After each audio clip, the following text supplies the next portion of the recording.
The challenge in detecting and dealing with a nuclear threat is a sort of a multi-step process. We've now moved on to using unmanned autonomous vehicles or drones to quickly find a radioactive source out in the open. Our algorithm is able to work on a variety of potential signatures. It doesn't have to be nuclear.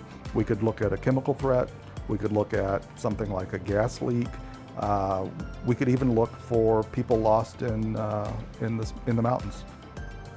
It has a lot of potential applicability to a state like Tennessee. Our focus is really what can we do with what's out there now, make it better, make it smarter, and make it available. If you read a newspaper or if you just check a feed in your favorite social media, what's happening around is really amazing.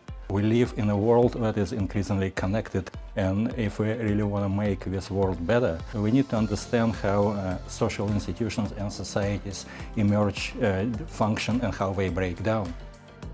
More and more people realize that to really understand complex processes, we need expertise and we need tools from different disciplines and from people with different backgrounds. If we are able to digitize this information and then are able to look for general patterns, we may come up with better understanding of what's going on, and we may develop better predictions and better practical tools for making societies better.